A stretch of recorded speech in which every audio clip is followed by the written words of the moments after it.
On a sunny morning in Sarajevo, the unthinkable happened.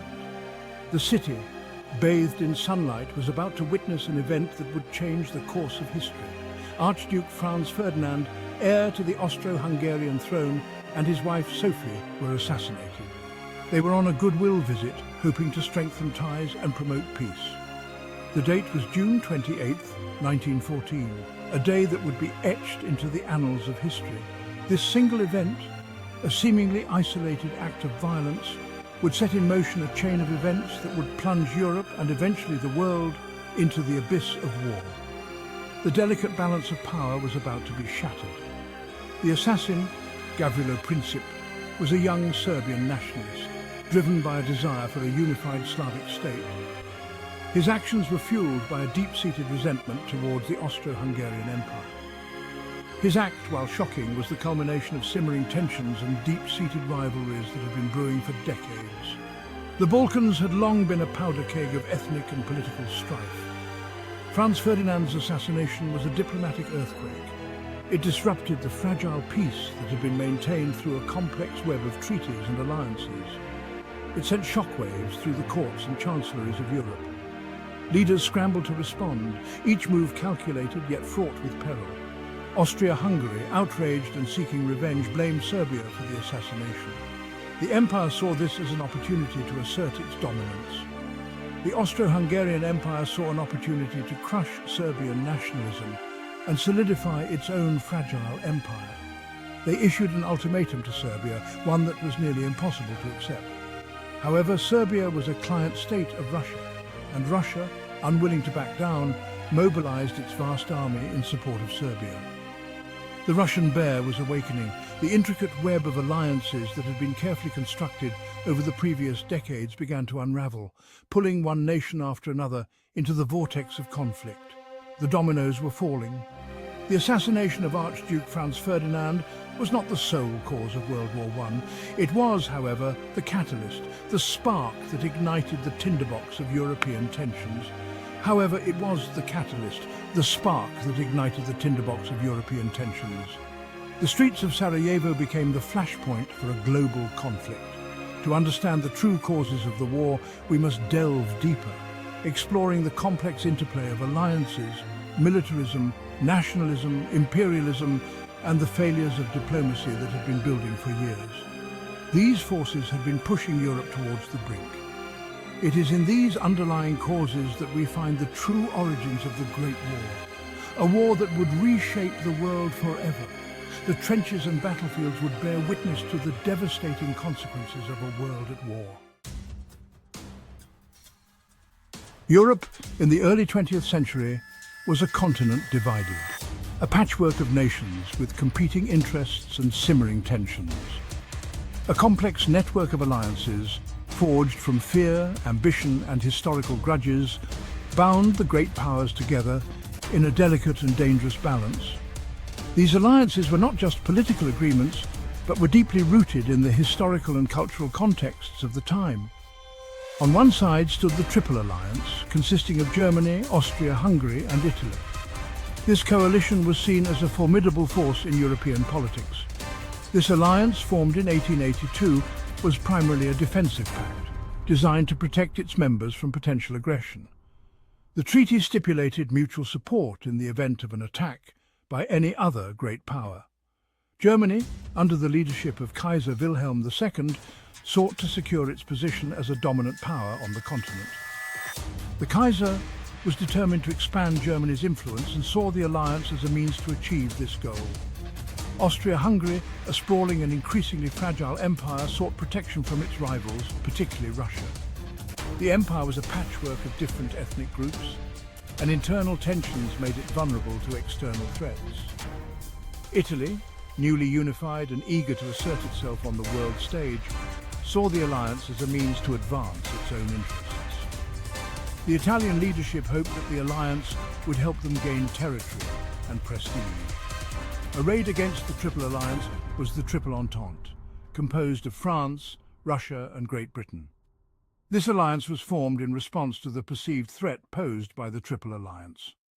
This alliance, formed in 1907, was a counterweight to the growing power of Germany and Austria-Hungary. The Entente aimed to check the ambitions of the Triple Alliance and maintain the balance of power in Europe. France, still smarting from its defeat in the Franco-Prussian War of 1870–71, sought revenge and the return of the lost provinces of Alsace-Lorraine. The memory of this defeat was a powerful motivator for French foreign policy. Russia, with its vast territories and growing industrial might, harboured ambitions of expanding its influence in the Balkans and the Middle East.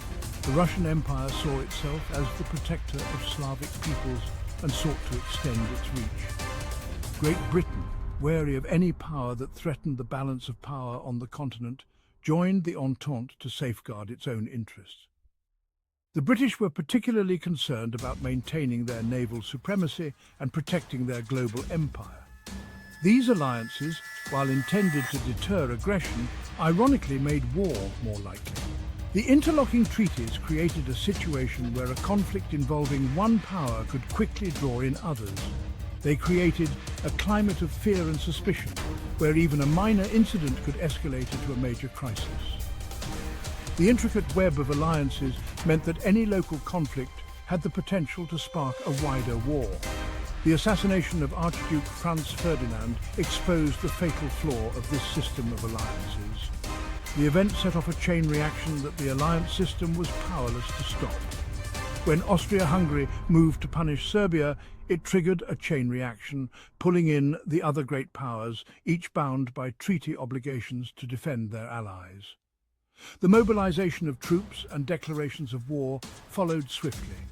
What began as a local conflict in the Balkans rapidly escalated into a European war, and ultimately a global conflict. The alliances that were meant to preserve peace had instead paved the way for one of the deadliest wars in history. Underlying the tangled web of alliances was a dangerous and growing militarism. Across Europe, nations engaged in a relentless arms race, building up their armies and navies to unprecedented levels. This militarization of society was fueled by a toxic mix of nationalism, imperialism, and fear. Military leaders exerted increasing influence on government policy, often advocating for aggressive solutions to international disputes. The cult of the offensive, the belief that a swift and decisive strike was the key to victory, permeated military thinking on all sides. Germany, under the leadership of Kaiser Wilhelm II, embarked on a massive naval build-up, challenging Great Britain's long-standing dominance at sea. The construction of the German High Seas Fleet, a powerful force of battleships and cruisers, heightened tensions with Great Britain, which viewed any threat to its naval supremacy as an existential threat. The arms race extended to land forces as well. Germany, France and Russia all implemented conscription, swelling the ranks of their armies to millions of men. New technologies such as machine guns, artillery and poison gas promised even greater lethality on the battlefield. The arms race created a climate of fear and suspicion, where nations viewed each other with increasing distrust. The belief that war was inevitable, even desirable, became widespread. Military planning took on a life of its own, with elaborate mobilization schedules and war plans drawn up for every conceivable scenario. When the crisis erupted in the Balkans, these plans were set in motion with a chilling inevitability. The machinery of war, once set in motion, proved impossible to stop.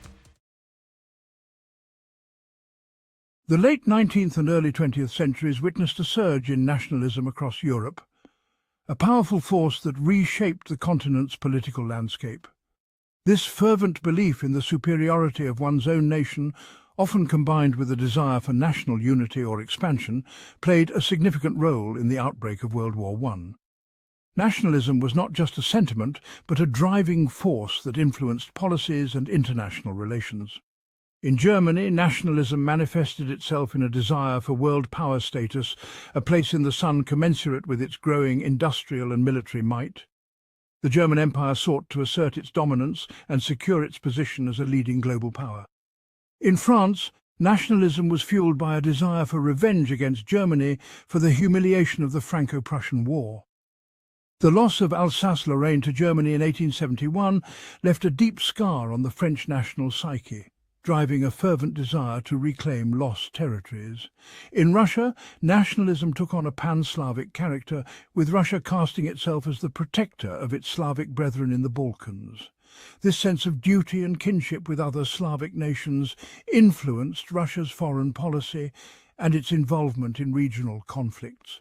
Nationalism was closely intertwined with imperialism, as nations sought to expand their influence and control over foreign territories. European powers, driven by economic ambition, strategic considerations, and a sense of national pride, competed fiercely for colonies in Africa, Asia, and the Pacific.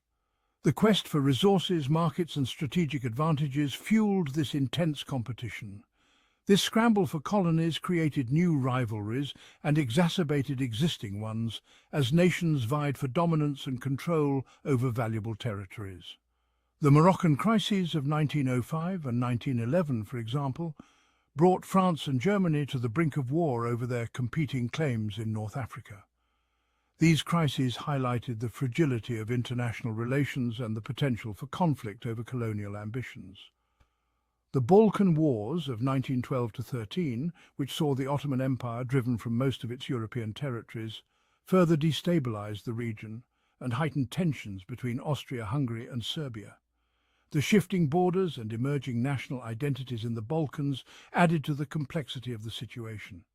Nationalism and imperialism created a climate of intense competition and mistrust among the great powers.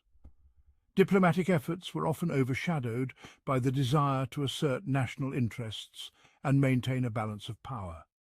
Each nation viewed its own interests as paramount, and any perceived threat to those interests was met with suspicion and hostility.